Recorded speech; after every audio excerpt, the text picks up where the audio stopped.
Welcome to the Great Detectives of Old Time Radio. From Boise, Idaho, this is your host, Adam Graham. If you have a comment, email it to me, box13@greatdetectives.net. Be sure to cast your vote for the show on Podcast Alley, podcastalley.greatdetectives.net. And become one of our friends on Facebook, facebook.com/radiodetectives. Well, I want to begin by thanking all of those who have supported our listener support campaign. And we've had quite a few come in since I recorded yours truly, Johnny Dollar, on Thursday of the first week. So I'll go ahead and recognize him. Thank you so much to Eugene, Talia, Sarah, and Bob. Those of you who don't have access to our premium site, we'll go ahead and send that information along. In addition, donations above $20 qualify for an additional free gift. And Bob requested we send him Perry Mason.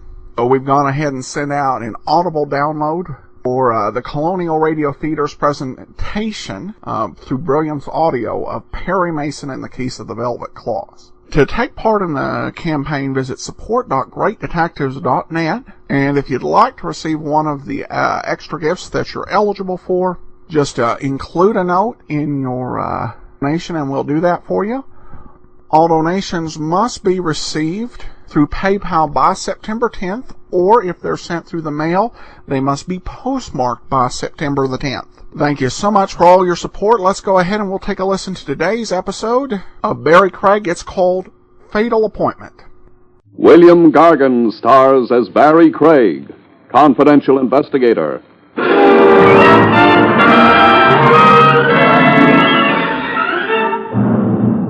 Spotting a murderer isn't easy. They don't help. They can be anyone, any age, either sex, rich, poor, or in between. They've got one difference, though. They kill people.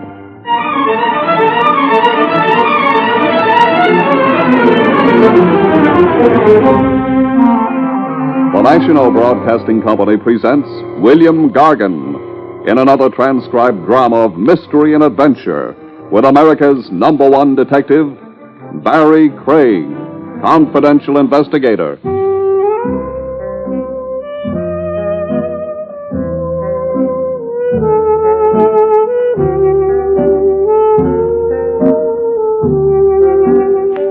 Barrie Craig speaking. Lots of people shy away from going to a privatized office. I guess they figure it isn't respectable. I guess when you spend a couple of minutes thinking about it, they're right. It isn't respectable. Because it's a confession that something's wrong with their lives. And what's wrong is rarely a bookkeeping error or a mistake in spelling. You don't care for the hamburger, Craig? Huh? Oh, the hamburger's fine, Willie. Then stop looking at it like it was still alive. I wouldn't worry about it. No? No.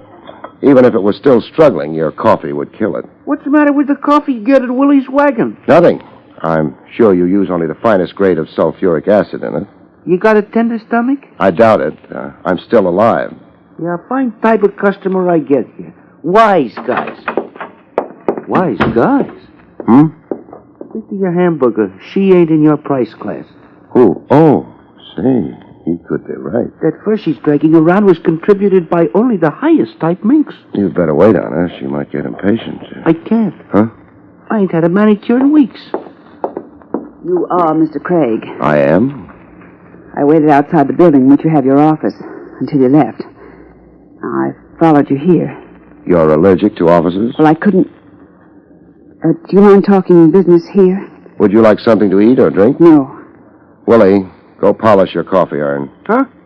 Oh, yeah. Well, don't need it. You're, Viola Henning. Mrs. Viola Henning. Uh-huh. And the business you wanted to talk about was... My husband is keeping an appointment tonight, and I want you to... Well, to... An appointment with whom? A business associate? No. With a girl. A girl named Muriel. I see. Where? The Grammont Hotel. She works there? No. She's taken a room there. I overheard my husband making the appointment. I don't especially go for divorce cases. Oh, no, it isn't for that. I'd never divorce Dan. I just want to know. What time's the appointment? 8. And all you want to know is if your husband, in fact, does keep this appointment. Yes. Would $100 be enough? Oh, more than enough. Then here you are. Thanks. You won't tell anyone. Investigators with loose mouths don't last very long, Mrs. Henning. I suppose not. I'll phone you in the morning. Fine. Good night. Good night. Yeah. For that, you need a license? Huh? The babe and the minx. Just a case, Willie, on the face of it. The face wasn't bad. No, but what's underneath?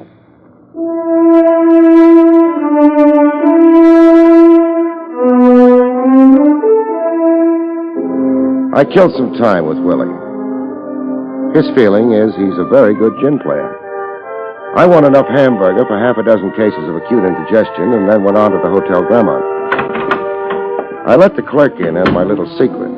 I told him I was looking for a maiden aunt. For $5, he believed me. I found a Muriel who'd booked a room at 8 o'clock. The full name was Muriel Jones. Jones.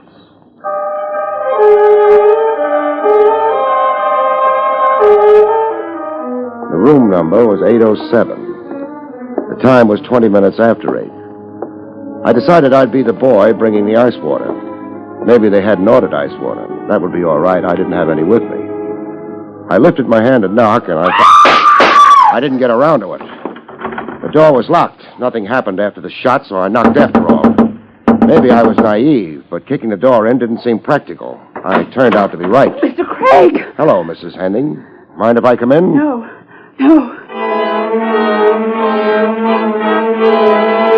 There was a girl lying on the floor. Her eyes were open, and they stared up at the ceiling of the room. It wasn't a very interesting ceiling, but that didn't matter. She wasn't seeing it. Dead. Who was she? Muriel. The girl I told Yeah. Except you didn't mention you were also planning on showing up here. I couldn't help it. I had to see her. She isn't much worth looking at right now. 2-room suite. That the back door? I don't know. Yeah. Back door and fire stairs. What else couldn't you help, Mrs. Henning? You don't have to be so indirect, Mr. Craig. That means what? I killed her. Uh-huh. What's her name?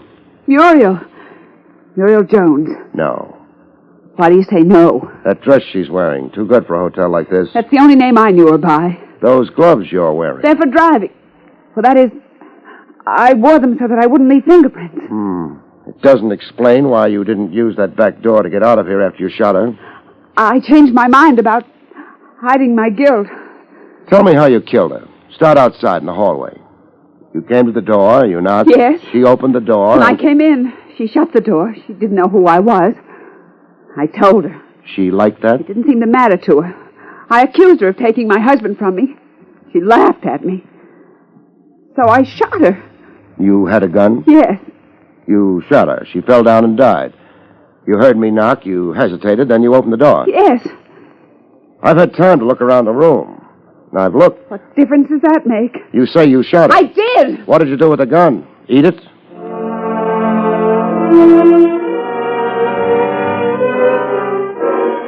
Mrs. Henning didn't have any answers. I found a phone and let her notify homicide that she'd been out hunting. I left her in that hotel room with a dead girl. Both of them would wait.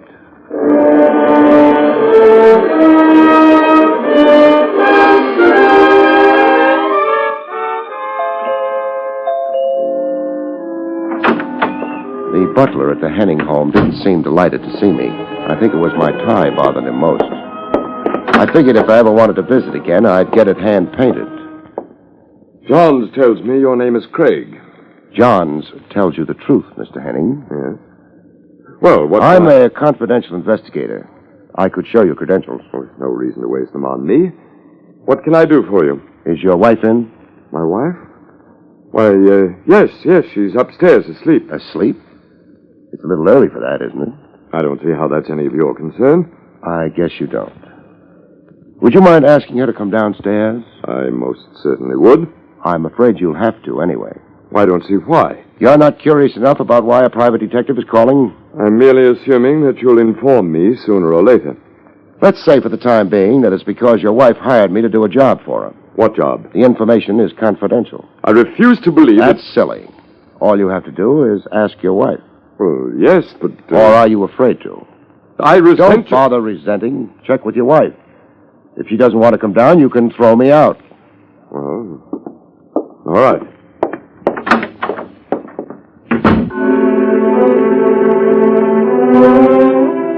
I didn't know exactly what made him go through with it. Maybe it was because his tie was already hand-painted. Mr. Craig? Yeah? My wife isn't feeling very well. She can't come down. Uh-huh. When did you see Muriel Jones last? Jones? Let's just leave it at Muriel. We'll discuss last name some other time. We won't discuss it at all. You're not very big. I could push you aside and go upstairs. You wouldn't do that. Oh, you're not sure of that. So when did you see Muriel last? Well, why not ask the lady? Oh, there's a technical difficulty. She's dead. She's what? Dead. You're quite serious? It's not a good subject to joke about. Well, how did she... She was murdered. Oh. Well, who would want to kill her? That might depend on who she really was. Her name was Muriel Carter.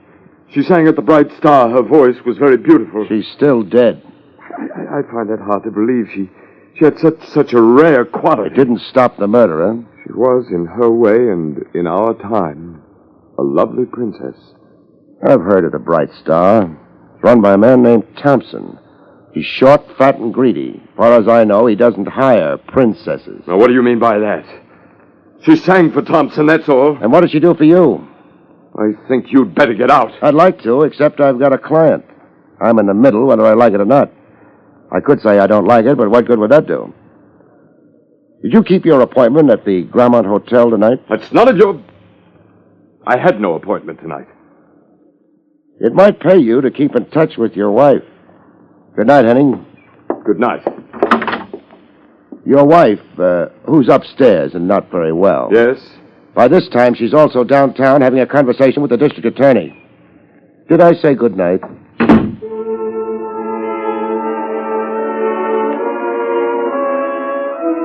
Mr. Henning's face over the hand-painted tie wasn't very nice to look at. I stopped looking at it, climbed into my car, and got away from there. It took me a while to notice the black coupe on my tail. When I did, I decided I didn't like it. Halfway down a block, I swung my car across the road and got out. The car tailing me burned brake lining and managed to pull up. Hey, get that car out of my way. What was that? I said get that car out of my way. Maybe you'd better help me. Get out. You're a wise guy something, you're blocking traffic. What traffic? Okay, wise guy, I'll get out.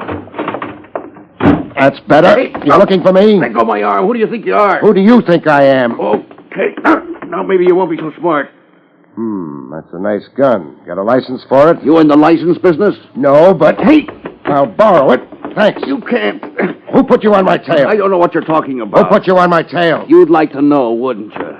Hey, you can't get away with beating me up. Am I going to beat you up? Then let go. Actually, I don't know. I could. Look, it won't get you no place. I'm not going anyplace. I've got lots of time for you. Go me, will you? How can I? I'm trying to decide. Decide what? Whether to beat you up or not. You got my gun. You're bigger than I am. That's right, so maybe you better tell me. Who put you on me?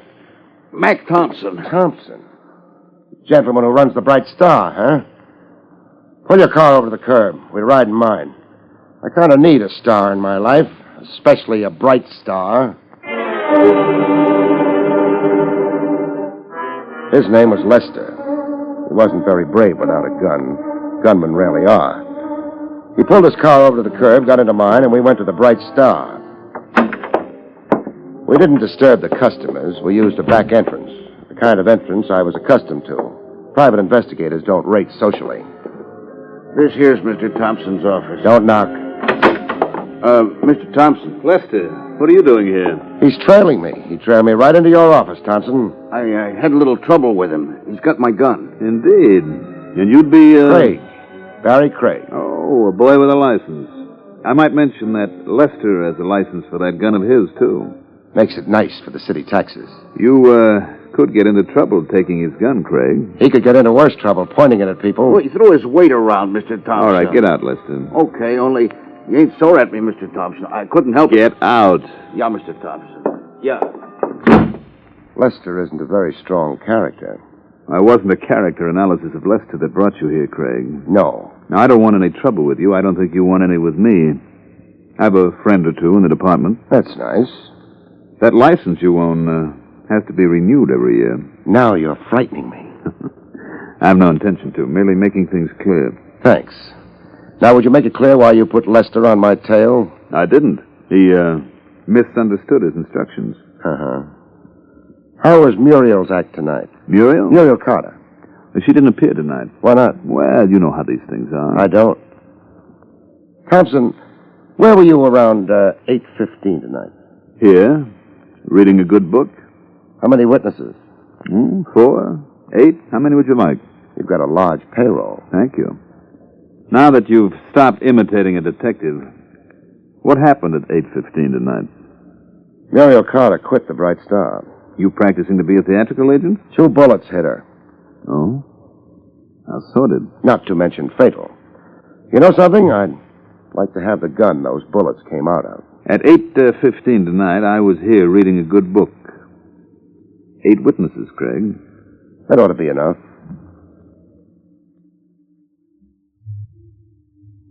Thompson. Yes?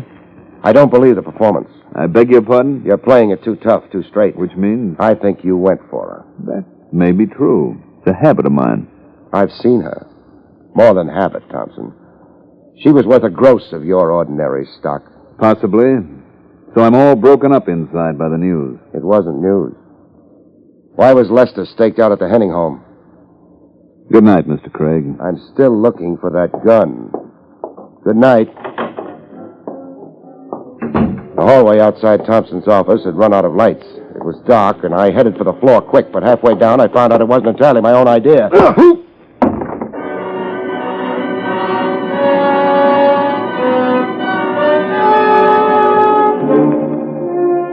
You get knocked unconscious, and it's dull for a while, because you're unconscious. But after a while, things change. Something began to pound. It must have taken me 20 minutes to discover it was my own head. I lifted it off the ground, and the air smelled good, which meant I'd traveled. There were trees around and a sky, from which handful of facts I deduced I was out in the country. The gun someone had been careful to put in my hand was still warm. I got to my feet and crossed over to him. He was lying a dozen feet away. Dying hadn't improved his looks any. Lester was very dead. It wasn't a frame-up especially. It wouldn't stick. But it did help use up time. Time? For what?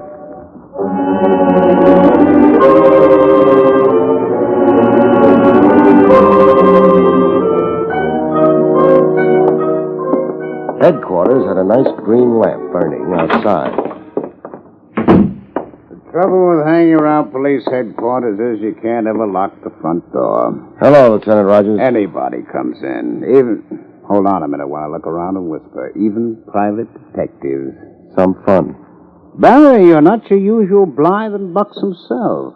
No background. If you start dragging in my college degree... Hide your Phi Beta Kappa key and send a couple of your boys out to my car. There's something different about your car tonight? Yeah. I've got a corpse in it. Oh, Ducky. Anybody I know? I wouldn't be surprised.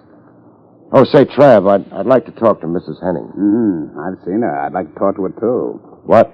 The district attorney didn't care for her confession. She didn't have a gun to go with it. So he threw her out. How long ago? An hour, maybe. Why? I want to talk to her. You're keeping it on a very high moral plane. Barrie, why do you think she confessed to the killing? Maybe because she loved her husband. I understand it happened. It must be something special. Sure. Wears hand-painted ties. So long, Trav. Would you like company? I talk very politely. Forget it. I'll be back later. Maybe I'll even tell you about the corpse you've got.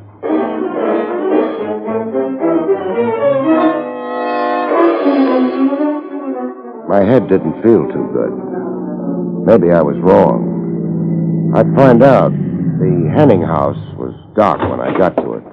I didn't worry about the butler much. It turned out that I didn't have to. The front door was open. The skating rink they used for a foyer was dark, but a line of light under the door down the hall told me where I wanted to go. Nobody noticed my low bow as I went through the door. Oh, Mr. Craig! Which way? The window. Caught a tail light going around the corner outside. There's nothing special about a tail light. I was late. This is Henning.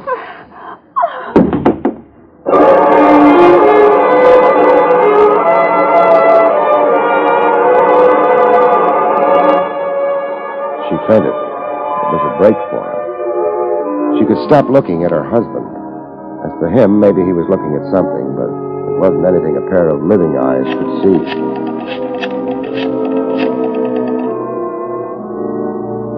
Lieutenant Rogers, homicide. Trav? Barrie. I'm at Mrs. Henning's home. Yeah. It also used to be Mr. Henning's home, but he won't be living here anymore. He's moving into smaller quarters. Underground.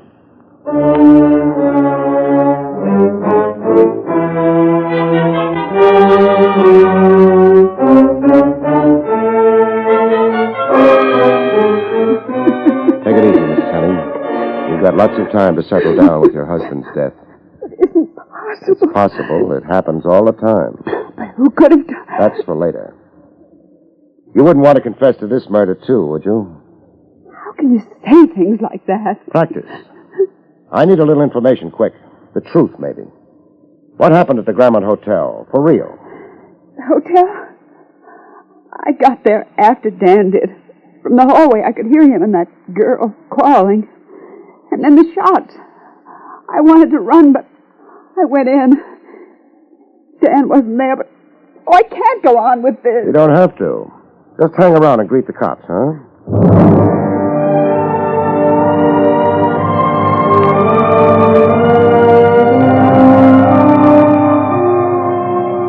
No matter how many times you've seen the dead, they still don't appeal to you, even with hand-painted ties. I concentrated on the furnishings. They were nice. They weren't the kind of stuff you buy if you're a private investigator. I stopped being morbid and just waited for the cops. They came.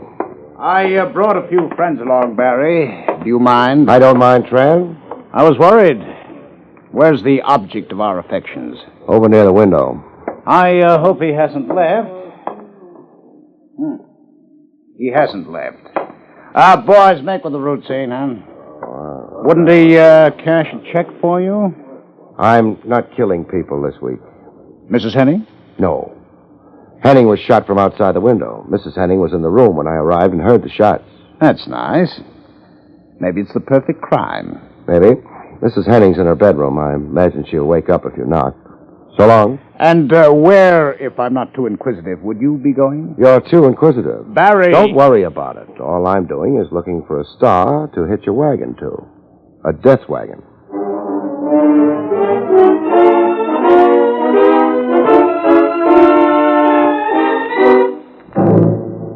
I figured Mr. Thompson wouldn't be expecting action very quick. I'd been lucky, or maybe it was just because my head was so hard. I'd come to after the sapping in a hurry. I'd been in a hurry since then. I was still in a hurry.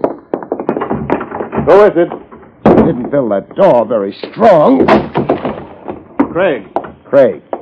Hello, Thompson. you wrecked that door. I'm too stupid to knock. Hold it where you are. What a nice big gun you've got, Grandma. I said stop. Okay. I'm up against your desk anyway. Nice hunk of mahogany. What do you want? You.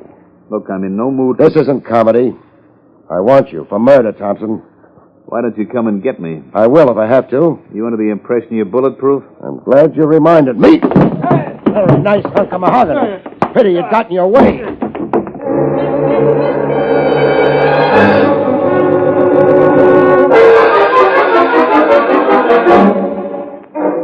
I hadn't hit him very hard. He came to after a while, and we went down to headquarters. Barrie, where? Did I go after Henning died? I went to collect Mr. Thompson here. He's going to stay for a while. You might mention a few charges. Sure. Murder. Murder of a man named Lester. Murder of a man named Dan Henning. Good enough? Very good. Any objections, Thompson? No objections.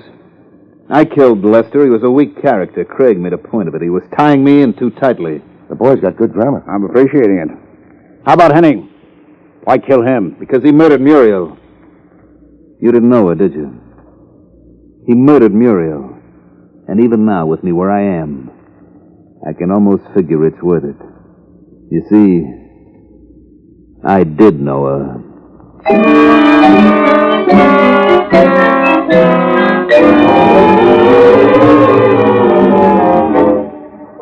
I left Thompson with Lieutenant Rogers.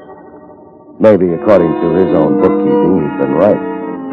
I'd seen Muriel Carter and was willing to give him an outside doubt. My job wasn't finished, though. I had a final report to make to my client.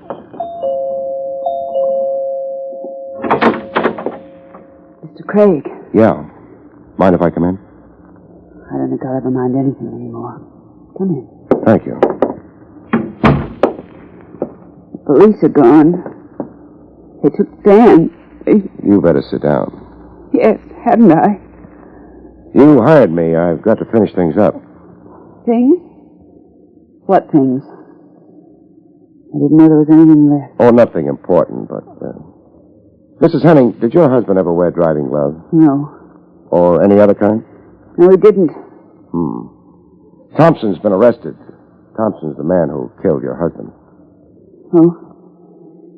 Well, that won't help Dan, will it? No. Thompson was in love with Muriel Carter. He had company. The only thing is, Thompson wasn't the one who killed Muriel. I know. What does it matter? That confession you handed me at the hotel didn't make very much sense without the gun. That's what the district attorney said. The cops found the gun. Did they? It belonged to your husband. They found his prints on it. Very clear prints. Why bother? Too clear. Too clear, Mr. Craig? That's right. But... A man fires a gun, the prints tend to be smudged a bit from handling. But suppose a gun is wiped clean. Then the man's fingers are carefully pressed on the handle. Then you'd have his prints. But they'd be too clear. I never knew that. I guess you didn't. Why are you telling all this to me? You're my client. Your husband didn't wear gloves. The police give a murder suspect the paraffin test. Matter of routine. You see, when a man fires a gun, small powder particles are embedded in the skin. Oh? Your husband hadn't fired a gun recently. Well, but... Look, I'm tired. I'm not sure what you're trying to say. With Dan dead, they've got his murderer. Why did they make all these tests? Well, I suggested it. Because Muriel Carter was registered at the Grammont Hotel as Muriel Jones. She was ashamed. A club singer? Working for a man like Thompson? She was going to meet Dan. No. She didn't take that room for romance. She took it for a meeting with you. This is so confusing. You were jealous. You hated Muriel Carter. You arranged that meeting at the Grammont Hotel. You suggested she register under an assumed name. It would look shadier that way. Shadier? To who? Me, the private detective you hired in good faith. Oh. You let your husband know about the meeting. That's why he was there. That's why he took the gun away with him. That's why he lied to me later, said you were upstairs sleeping. That isn't why Excuse me, I should have said how. The why was because he may have loved you once. You made your confession, nobody believed. Thompson figured your husband for the killer and killed him in turn. But there was something wrong. The paraffin test showed your husband hadn't killed Muriel Carter. Then who did? I'm a funny kind of investigator, Mrs. Henning. Most guys in my business get cynical. They wouldn't believe you if you told them the time, unless you had 39 witnesses and a testimonial from your neighborhood church. And you? Oh, I'm different. I always believe a client. That's why we better get started, Mrs. Henning. We're going... Downtown, headquarters, where they'll put you under arrest for murder. One way and another, the evidence is all there. You see, when you made that confession in the hotel room, I believed you. Good night, folks. See you next week.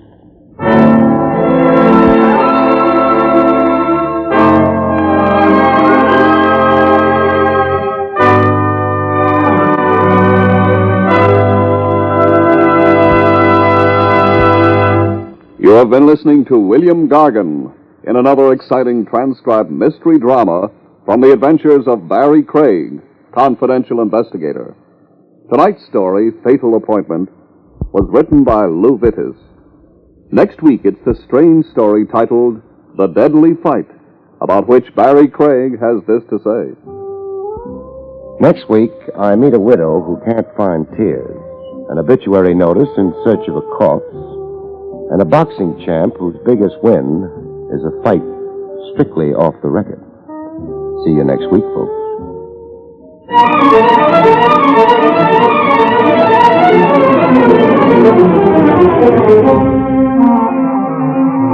Featured in the role of Viola was Joan Alexander. Barrie Craig, starring William Gargan, was under the direction of Hyman Brown. This is Don Pardo speaking.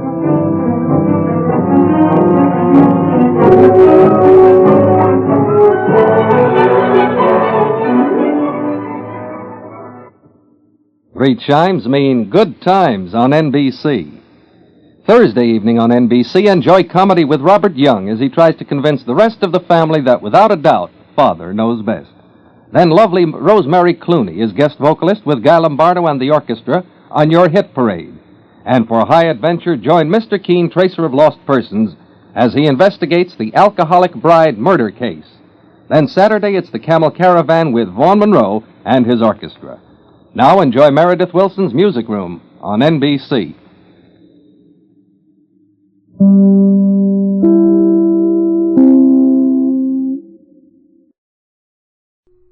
Welcome back. Well, Joan Alexander, who appeared in this episode, is best known as the voice of Lois Lane from the Adventures of Superman radio series.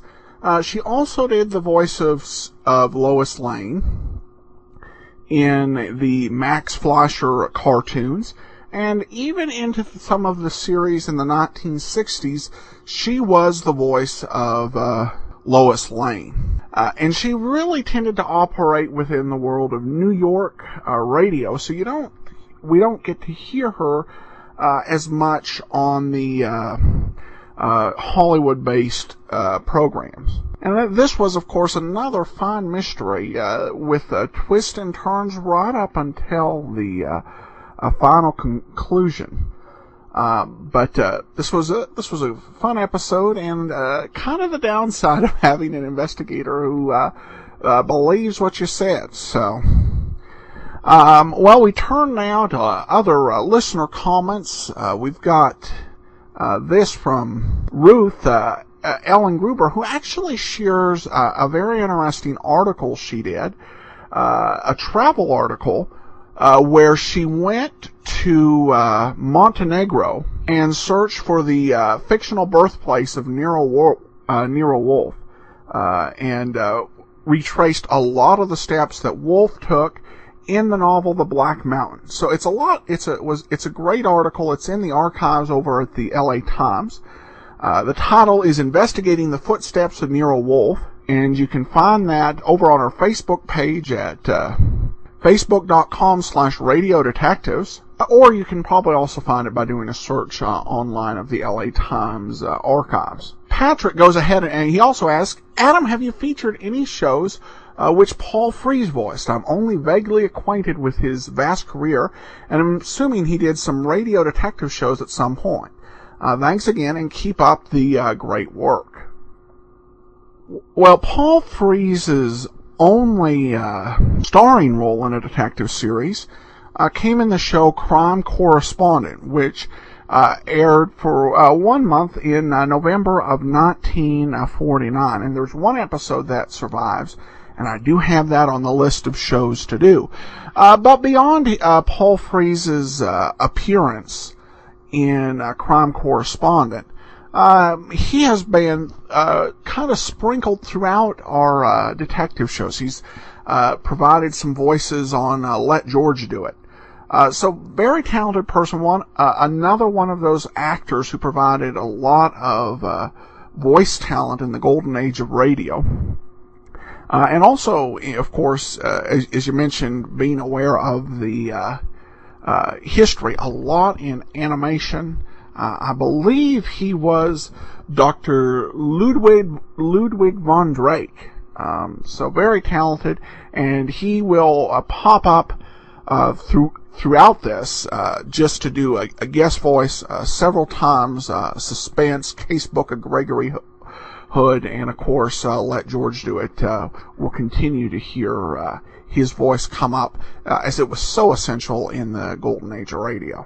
And I'll go ahead and we'll share one more comment from Podcast Alley. A simple, keep up the great work, Adam, from Joan. Well, thank you so much for your support, and I encourage everybody to vote every month on Podcast Alley.